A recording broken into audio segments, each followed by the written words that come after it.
How you doing? How you been? Hope you're doing well. It's Oddly James. Welcome to my channel, all about witchcraft, paganism, and the like.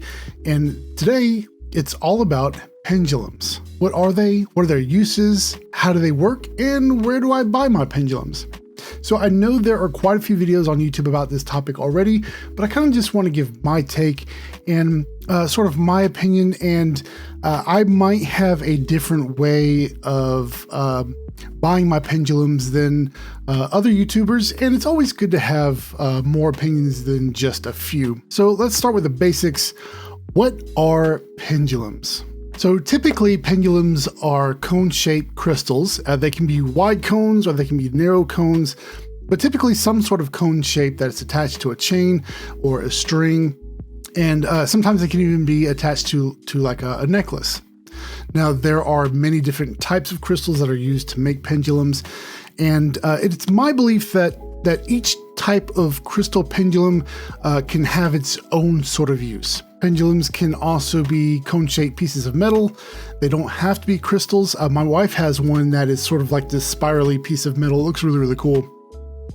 I would show it here, but I don't really want to mess with it a whole lot because it's not mine. And I think that pendulums, kind of like runes, I believe that other people shouldn't be touching your pendulum. So I don't mess with her stuff, but I will show a picture of it up on the screen because it is a really cool looking pendulum. So what are pendulums used for? They have a lot of different uses. They can be used for finding energy, for opening up your chakras. They can be used for cleansing a room or cleansing an object, especially if you want to add an object to your altar. They can be good for cleansing that object and getting it ready to make an offering to your deity or just put on your working altar. They can also be used to make really big life decisions. So pendulums do have a wide range of uses. For me, I have two pendulums and they each have a specific purpose. So one of my pendulums, this was my first pendulum. This is a pendulum made of lapis lazuli, I believe it is. And I will show you a close-up of this. So this pendulum is made of lapis lazuli, which is a dark blue gemstone with a metal piece down here at the bottom. I bought this while visiting my mother up in South Carolina. Picked this up from a local metaphysical store. Really nice one. This one I use for divination purposes and sort of asking questions of myself. Sort of if I need like some sort of life decision, or if I'm questioning something about myself and I need some more insight, I will use this particular pendulum. The other pendulum I use is an amethyst. This one, it's amethyst. The pendulum itself is an amethyst, and then along the chain there are smaller amethysts. This one I picked up from the Smoking Cauldron, which is a local witchy shop here in South Florida. This pendulum I use for communication with my deities, with my spirit guides, with the land spirits here, and then also my ancestors. So this one is strictly used for communication, and the reason why that is for me, that's what amethyst corresponds with to me. So for me, amethyst and the color purple represent intuition, communication, psychic energy, psychic awareness.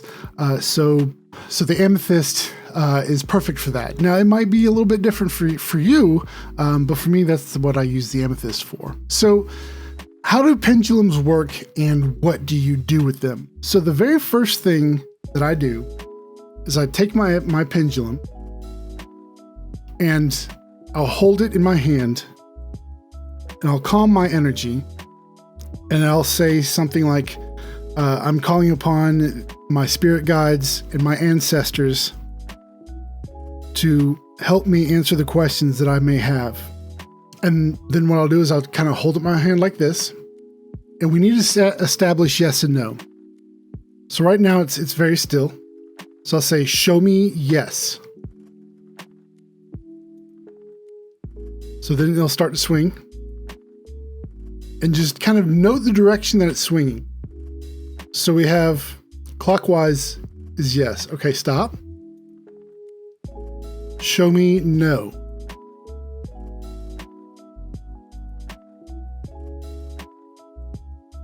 Okay, so now we have counterclockwise is no. Okay, stop. So now what we want to do is ask our question. Now that we've established what yes and no is, we'll ask our question.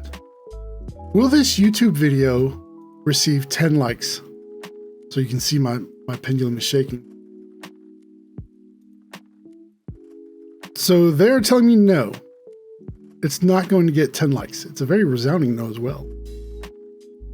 Okay, stop. Now, some people will say, when you want to end your question, you just tap the pendulum, your question is done. I don't really do that. I just I grab it again when I'm done. I'll say, okay, thank you very much for answering my questions. And I'll put the pendulum down. A couple things to note. You might want to cleanse your pendulum after you're done with the reading, especially if it's like a heavy reading where you're asking very deep personal questions. It's a good idea to cleanse your pendulum. Usually if I have just like a couple little questions here and there, something like this, I won't go through a whole cleansing. And to cleanse it, what I'll do is I'll usually use some incense. And I like using frankincense for cleansing. It's just kind of a personal preference for me. I just get a cleansing vibe from it. So I'll use frankincense and cleanse it that way. And to cleanse it, you can either use the stick incense and light it and just kind of run it over the pendulum, or you can use cone incense and just kind of swing the pendulum back and forth through that smoke and just got to get kind of like a nice cleansing going on. One thing to note is, depending on who you're working with, your yes and no might be different. So it's always good to ask. Every time I do a reading, I ask, show me yes and show me no. If I'm speaking with Hecate, and in that case, I'll use my amethyst. I'm speaking with Hecate. Her no and her yes are a little different. So her yes is clockwise. Her no is kind of this sideways swinging motion, and sometimes it's very erratic. And the first time she gave me a no answer, I was asking if she wanted like some kind of offering. I think I was asking if she wanted an offering of whiskey, and it kind of got a little erratic, and it startled me at first because I'm not used to have that happening. So it's always a good idea to ask whoever you're working with to show you yes and no. Now, I do have a few other pendulums that I don't really use. They're mainly for just kind of decoration right now, because I have a crystal holder. I posted this on my Instagram, by the way. It's Oddly James. My wife bought me a crystal holder, and it also holds my pendulums. So one of them I keep up there. The other one I keep on an altar. And speaking of keeping on an altar, let's talk about charging your pendulums, because I believe it is a good idea to charge them after you've gotten them. So to charge my pendulums, I usually keep them on an altar. I keep them on my altar back here. This is my altar to Bridget. For me, Bridget is the goddess of divination. She assists me with my divining and divination skills. So that's where I keep ironically, I don't keep my divining pendulum over there. I keep my communication pendulum over there, and just kind of ask her to charge it.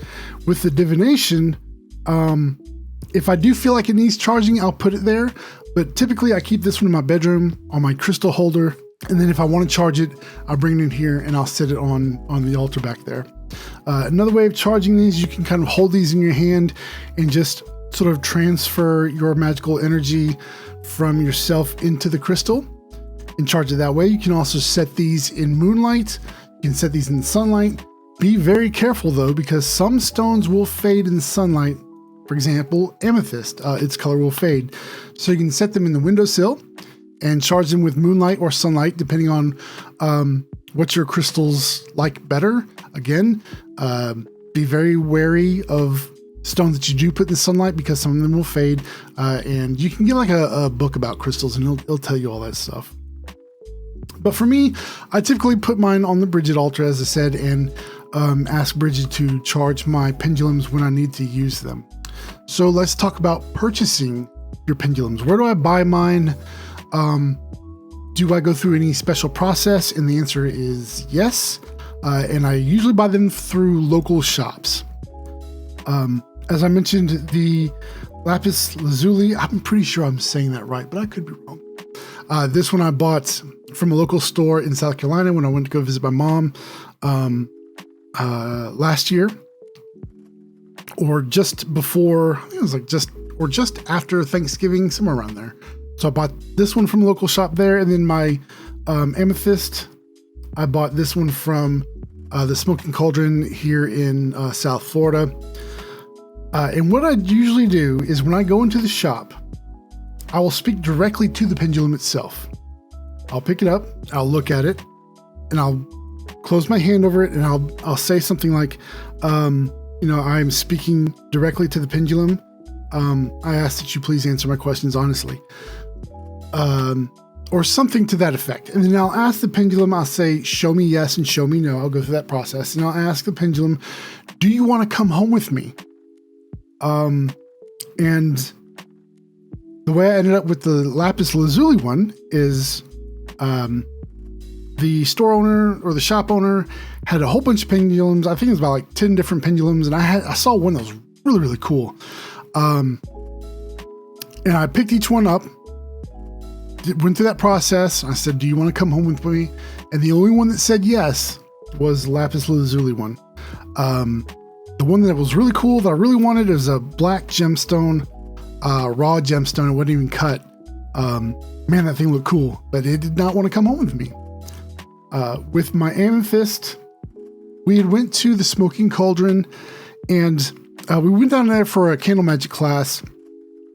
And I was looking at amethysts, and my wife was like, hey, I want to show you this. Speaking of amethysts, I said, okay. So walked over there to like this sort of big china cabinet that they had there. It's got a bunch of different pendulums in there, and she showed me this one. I was like, oh, that's great. So I took it out of the case, went through the process, said, do you want to come home with me? It said yes. And neither one of these have steered me wrong yet. They've all been pretty darn accurate.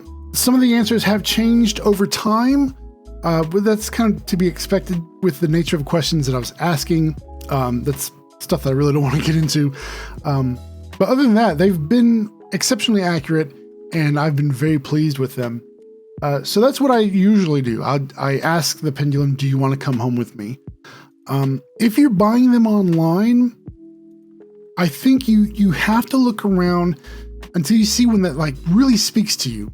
And I would look on like Etsy, find something, small business. I guess you could go through Amazon if you like. Now my wife did buy me the crystal holders she bought through Amazon, and it came with 3 pendulums. I haven't worked with them yet. I'm going to ask if they would like to work with me. I just hadn't gotten around to doing that yet. So if you're buying from Etsy, find one that really speaks to you, that you're really interested in, and buy it online and hope that it wants to work with you. And when you get it in, you go through the whole cleansing ritual, ask it, would you like to work with me? If not, you can ask it what you would like to do, or what would it like? What does it need from you? And typically, you only get yes or no questions, but you can actually use a pendulum board, very similar to this one. This one's actually double-sided, so it's white and black on one side and black and white on the other side. And it's basically just yes, no, and then it has Thursday, Friday, Saturday, numbers, letters, all that good stuff. This is my wife's. I'm not sure how accurate it is. If she does any pendulum work, she does it when I'm not around, and vice versa, because all my pendulum work I do alone here in my office or in the bedroom when she's at work. So these are an option.